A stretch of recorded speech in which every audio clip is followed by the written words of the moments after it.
그리고 인천 보세구역 안의 특정 창고에 보관됐습니다. 해당 창고를 찾아갔습니다. 운송업체 직원들은 이 창고에 사무실을 차려놓고 컨테이너에 들어있는 도난 차량들을 직접 처리했다고 합니다. 그 당시에는 그 X이 여기서 있어 상주를 하면서 얘네 물건을 자기네가 직접 관리를 했어요. 네, 저희가 물건을 보진 않고요. 얘네는 직원들 따로 있었으니까. 컨테이너를 열어보고 한 거는 그쪽 직원들이 그걸 열어서 확인을 했죠? 저 여기 창고 안에 와서는 했죠. 관세법 위반입니다. 현행법상 운송업체는 화물의 운송만 해야지 열어봐서는 안 됩니다. 세관 직원의 동행하에 창고 업체 직원만이 컨테이너를 개방할 수 있습니다. 세관장이 특별관리하는 보세구역 내에서 이런 불법적인 일들이 벌어졌는데 세관은 아무것도 몰랐다는 입장입니다. 서류만 보고 통관시켰기 때문에 자신들은 알 수가 없었다는 세관. 그렇다면 과연 서류는 꼼꼼히 봤을까? 도난차 아우디의 수입신고 필증입니다. 대수는 1대. 중량은 4,000kg으로 명시되어 있습니다. 그런데 이 차량의 실제 중량은 2,000kg입니다. 차 1대라고 신고해놓고 실제로는 2대의 차를 컨테이너에 실었을 가능성이 높다는 얘기입니다. 이렇게 수상한 수입신고서들이 지난 1년 동안 무사히 세관을 통과했습니다. 관세청은 단순 오류라고 해명합니다. 사실상 이건 좀 오류들이 있는 건 사실이 있습니다. 좀 저희는 확인 한번 해봐야 될 것 같습니다. 어떤 문제가 있는 것인지. 그러나 한 번도 아니고 350대 수입차 대부분이 이렇게 중량이 2배 정도로 기재되어 있는데 어떻게 한 번도 적발해내지 못했는지, 또 같은 오류가 왜 1년 이상 반복됐는지 의문입니다. 사건의 가장 핵심에는 국내 밀수업체 2곳이 있습니다. 이 두 밀수업체가 지난 1년 동안 수입한 금액은 2천만 불. 우리 돈 200억 원가량 되는 외환 거래를 했지만 세관은 업체에 대해서는 한 번도 조사를 하지 않았습니다. 예, 해당 업체에 대해서는 조사한 실적은 없습니다. 뭐 특별히 의심할 만한 점이 없으셨던 건가요? 예, 특별한 혐의점을 저희가 발견하지는 못했었습니다. 이 수입업체들도 모두 입건됐습니다. 현행법상 우리나라에 수입되는 모든 물품에 대해서 세관은 5%에서 20%가량을 개장검사를 하게 돼 있습니다. 개장검사란 컨테이너를 열어보고 세관 직원이 직접 확인을 한다는 겁니다. 지난 1년 동안 350대의 도난차가 들어왔다면 최소한 20번가량은 열어봤을 거고, 그랬다면 고급 외제차 트렁크나 뒷좌석에 장난감이 실려있는 데에 대해 한 번쯤은 의심해봐야 했습니다. 이에 대해 관세청은 이렇게 말합니다. 지금 뭐 아실지 모르겠습니다만은 저희들은 이제 그 아까 검사도 물론 굉장히 중요하지요. 그런데 그 저희 나라가 이제 그 수출과 수입, 그다음에 그 할 때 국가 경쟁력, 물류 확보, 그걸 굉장히 지금 중요시하고 있단 말이죠. 그 수입도 신속 통관도 해야 되고요. 그러니까 지금 다 못하는 거죠. 이번 사건과 관련해 미국 국토안보부는 한국 세관 직원의 연루 가능성을 염두에 두고 우리 경찰에만 수사 공조를 요청했습니다. 수사망이 점점 좁혀져가는 올해 초, 수입업체 탈세와 외환거래 조사를 담당하는 세관의 한 계장이 돌연 사표를 냅니다.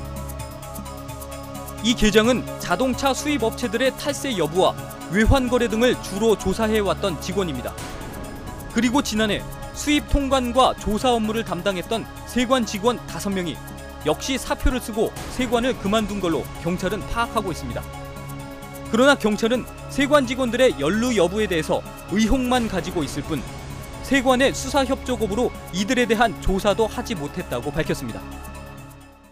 이번 사건을 수사한 경찰이 의혹을 가지고 있었다면서도 세관 관계자들을 불러서 조사조차 못했다면 이해가 되지 않는 대목인데요. 유 기자, 이번 사건이 아니더라도 세관과 관련돼서 어떤 불미스러운 일이 생겼을 때 경찰이나 수사당국이 수사를 하는 데 있어서 어려움을 겪는 경우가 종종 있었습니까? 네, 애초 경찰 수사의 초점이 이 도난차를 밀거래한 업자들에게 맞춰져 있었기 때문에 이 세관은 사실 수사 방향에서 약간 벗어나 있었습니다. 하지만 이 수사 과정에서 여러 가지 의혹들이 발생했고 조사를 해야 했지만 이 국가기관과 기관 간의 문제였기 때문에 수사에 어려움이 있었다고 합니다. 지난달 3일 등산객 김모 씨는 여느 때처럼 인천 문학산 정상 부근에서 도토리를 줍고 있었습니다. 그러던 김 씨가 숲속나무에서 이상한 물체를 발견하게 됩니다. 등산로가 전혀 아닌 장소로 이제 도토리하고 상수리를 줍다가 사람이 처음에는 소변을 보는 줄 알았대요. 가까이서 확인해 본 김 씨는 소스라치게 놀랐습니다. 한 남자가 나무에 목을 맨 채 숨져 있었던 겁니다.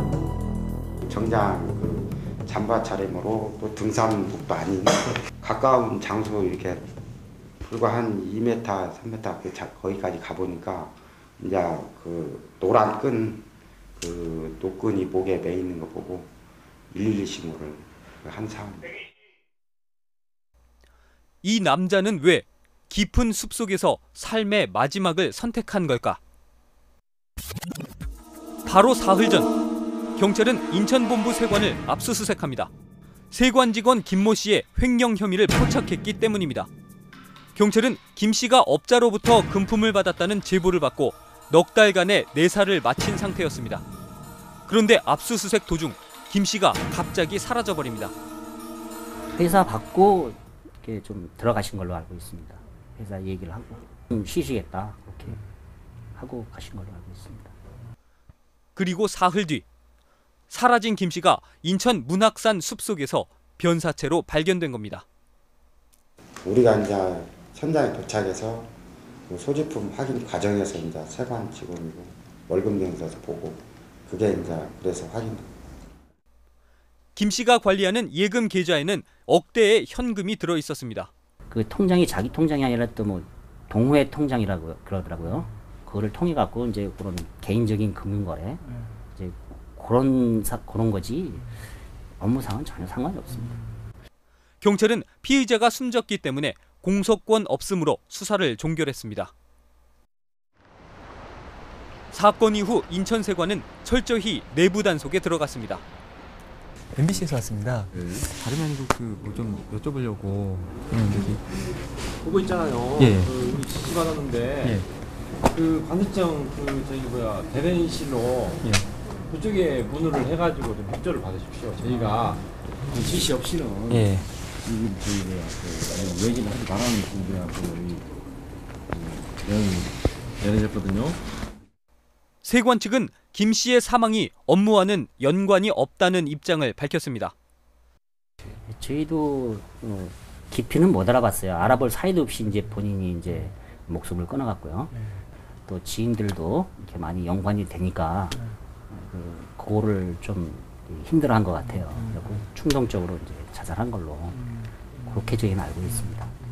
저희도 여러모로 알아봤는데 업무상은 관련이 있을 게 없습니다. 그런데 김 씨 죽음의 충격이 채 가시지도 않은 지난달 21일 이번엔 인천의 한 공원에서 또 다른 세관 직원이 나무에 목을 매단 채 변사체로 발견됩니다.